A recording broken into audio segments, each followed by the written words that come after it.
Waalaikumsalam.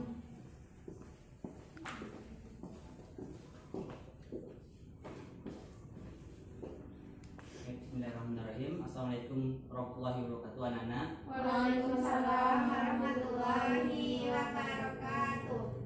Baik, sebelum kita masuk pembelajaran hari ini, silakan berdoa terlebih dahulu.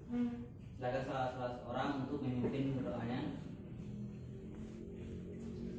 Baiklah teman-teman, sebelum kita memulai pelajaran pada hari ini, marilah kita berdoa dalam hati. Berdoa mulai.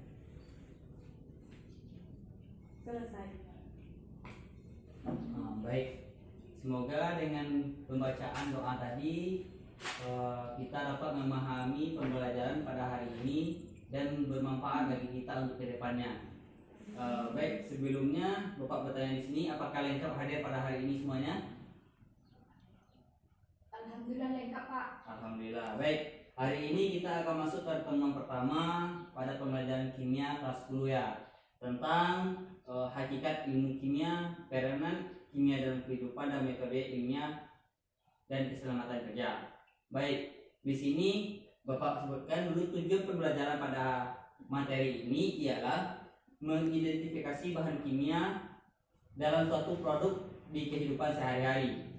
Yang kedua, menyebutkan zat yang terdapat dalam bahan suatu produk, menjelaskan peran ilmu kimia dalam perkembangan ilmu lain, mengomunikasikan peran ilmu kimia dalam kehidupan sehari-hari, menerapkan hakikat ilmu kimia dalam metode ilmiah, dan menjelaskan keselamatan kerja di laboratorium. Nah, di sini sebelum kita masuk ke pembelajarannya, Bapak akan bagi Ananda dalam 2 kelompok. Baik, silakan hitung 1, 2, dan seterusnya. 1, 2, 1, 2. Baik, silakan untuk duduk berkelompok terlebih dahulu.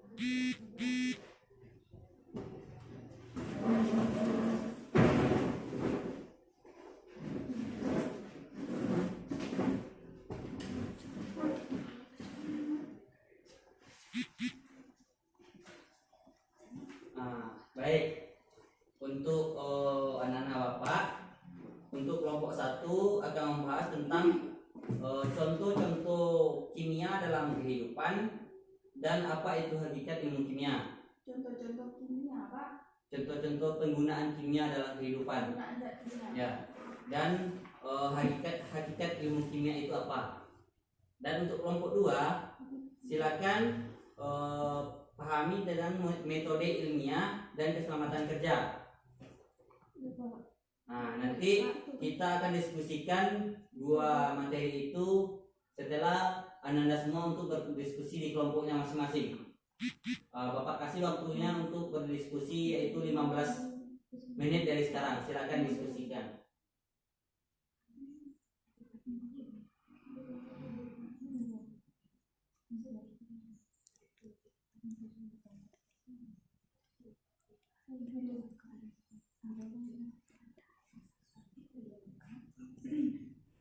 Baik, anak-anak semua, apakah telah selesai untuk diskusinya? Sudah. Baik, kalau sudah selesai silakan HP atau perangkat untuk pencariannya dihilangkan terlebih dahulu. Baik, selanjutnya kita akan bahas hasil diskusi anak-anak semua. Kita mulai dari kelompok 1. Silakan ketua kelompok untuk maju.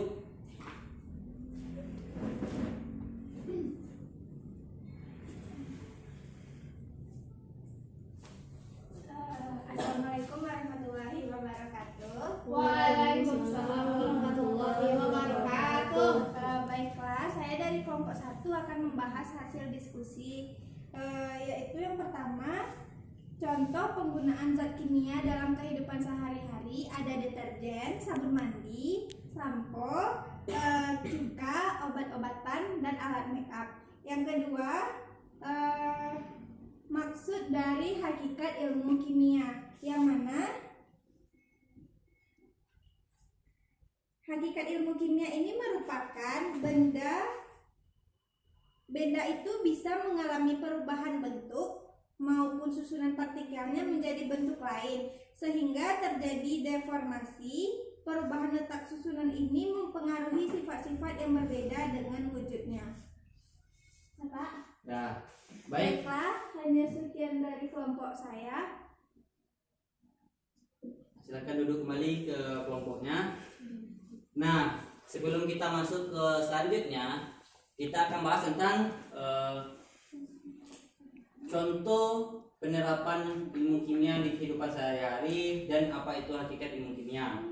Baik, seperti yang telah dijelaskan oleh kelompok 1 tadi, dalam kehidupan kimia ini ada beberapa contoh penerapan ilmu kimia, seperti penggunaan sabun, odol gigi atau pasta gigi, ada dalam bahan masakan, ada cuka, Alat-alat make up. alat make up, yaitu yang cewek tahu ya, alat make up, dan masih banyak yang lainnya. Jadi silakan anda semua untuk untuk mendata yang di rumahnya apa saja yang ada bahan-bahan kimia. Nanti minggu besok dikumpulkan. Itu sebagai tugas kita pertama di pertemuan sekarang ini. Silakan dicatat ya Anda. Besok kita mengumpulkan tugas alat-alat di rumah kita atau bahan-bahan di rumah kita yang mengandung zat kimia. Bapak tunggu minggu depan materi jawabannya. Minimalnya berapa, Pak? Minimalnya itu adalah 15 buah. Kalau kurang nggak mungkin dong, kurang di rumahnya mungkin pasti ada make upnya kan cewek gitu kan, pasti ada sabunnya dan lain-lainnya. Jadi silakan untuk minimalnya 15 buah, kalau lebih bagus sekali, nanti ada nilai plusnya bagi yang lebih. Oke, Pak. Nah selanjutnya itu apa ilmu hakikat ilmu kimia, seperti yang dijelaskan oleh kelompok 1 tadi. Hakikat ilmu kimia itu adalah benda yang mempengaruhi struktur, sistem dan lain-lainnya.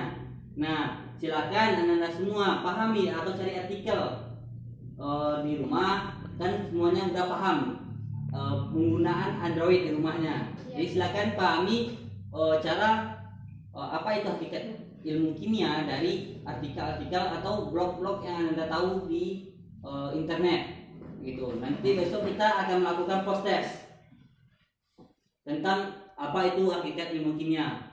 Baik, selanjutnya itu ada metode ilmiah dan keselamatan kerja.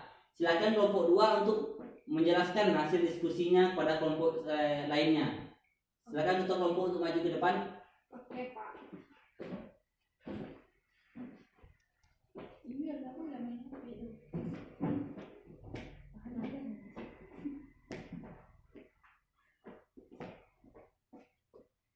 Baiklah, di sini saya perwakilan kelompok 2 akan membacakan hasil diskusi kami yang mana tentang metode ilmiah.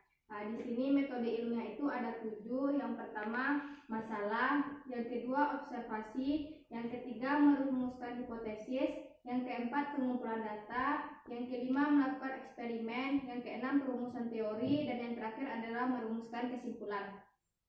Selanjutnya tentang keselamatan kerja. Di sini keselamatan kerja di laboratorium merupakan usaha atau tindakan pencegahan agar di dalam kegiatan di laboratorium terhindar dari kecelakaan sekecil apapun. Contoh-contoh tata tertib di laboratorium: yang pertama, bekerja menggunakan jas lab dan memakai sepatu tertutup. Yang kedua, tidak diperkenankan makan dan minum di dalam lab.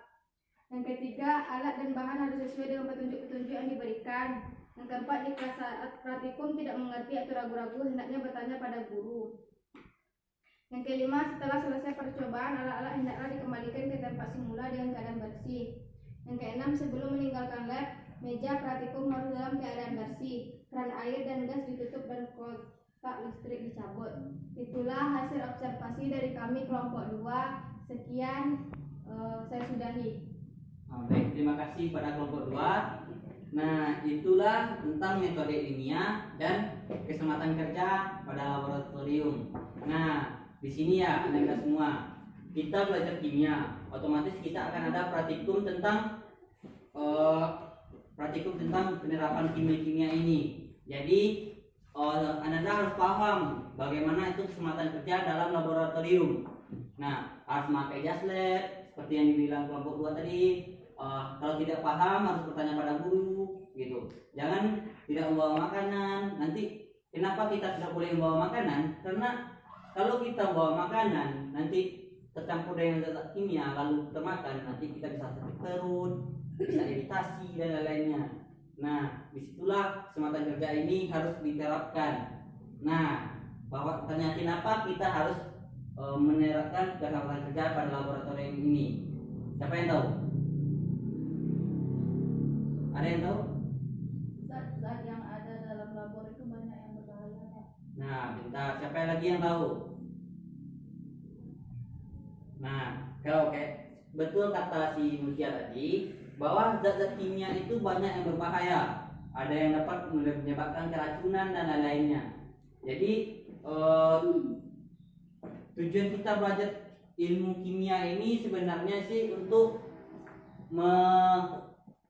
memberi penjelasan kepada kita bersama apa itu zat-zat kimia, apa bahayanya, apa kegunaannya. Jadi setelah belajar hakikat ilmu kimia ini, hendaknya anda semua itu paham. Oh, ini ada zat kimianya, tidak boleh terlalu banyak fungsinya. Seperti yang kita sama-sama ketahui itu monosodium glutamat yang terdapat pada pemasak makanan. Nah, jadi silakan kalau masih ada yang memakai penyedap rasa atau yang mengandung monosodium glutamat atau MSG, silakan dikurangi. Lebih baik kita kembali kepada masakan daerah kita, masakan yang tanpa mengandung zat kimia yang lainnya, itu lebih sehat. Tapi sesekali nggak apa-apa makan penyedap rasa itu, tapi dalam jumlah kecil.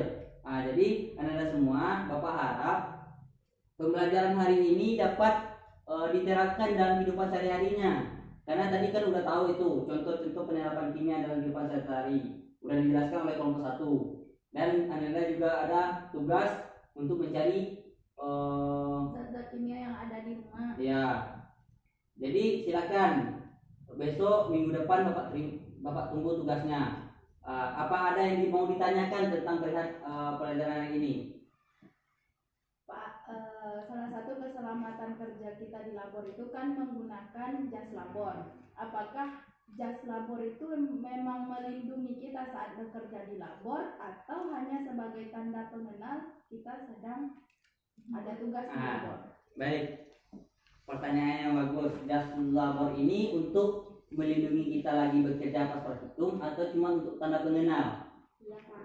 Nah, di sini penggunaan jas labor ini kita gunakan untuk mencegah kita kan memakai pakaian tidak menutupi seluruh anggota tubuh. Jadi kita menggunakan jas labor yang sesuai dengan standarnya, yaitu terbuat dari bahan tertentu yang tebal, yang bisa dibilang kalau kita tertetes asam tidak tembus ke dalam. Nah, jadi itulah penggunaannya. Karena sifat dari asam yang pekat itu atau yang tinggi itu bisa menyebabkan korosi. Nah, bisa menyebabkan iritasi pada kulit ataupun korosi atau tembus pada dalam kulit. Jadi itulah tujuan penggunaan jas, bukan hanya sekedar tanda pengenal, cuma untuk melindungi anggota tubuh yang tidak terlindungi oleh pakaian kita. Nah, ada lagi yang mau ditanyakan? Tidak, Pak. Baik, kesimpulan kita pada hari ini itu hakikat ilmu kimia merupakan proses atau pembelajaran atau pengenalan ilmu kimia tentang sistem perubahan struktur dari suatu zat atau benda. Jadi dan penerapan ilmu kimia pada kehidupan sehari-hari kita banyak terdapat dalam ilmu farmasi dan lain-lainnya, obat-obatan, kebutuhan sehari-hari, makanan dan lain-lainnya. Jadi kita ini tidak terlepas dari kimia itu sendiri. Maka dari sebab itu Bapak harap anak-anak semua paham akan pelajaran hari ini dan bisa bermanfaat ke depannya. Oh, ini zat kimia berbahaya, jangan simpan di sini dan lain-lainnya. Jadi Bapak harapkan untuk ke depannya anak-anak semua itu lebih paham akan bagaimana kimia itu sebenarnya. Jadi jikalau anak-anak semua sudah paham akan ilmu kimia ini, kita sudahi pembelajaran kita hari ini dengan mengucapkan alhamdulillahirobbilalamin. Alhamdulillahirobbilalamin. Bapak tutup pembelajaran hari ini. Semoga apa yang Bapak sampaikan bermanfaat bagi anak-anak semua dan juga bermanfaat bagi Bapak nantinya. Amin amin. Amin. Bapak sudahi dengan assalamualaikum warahmatullahi wabarakatuh. Waalaikumsalam warahmatullahi wabarakatuh.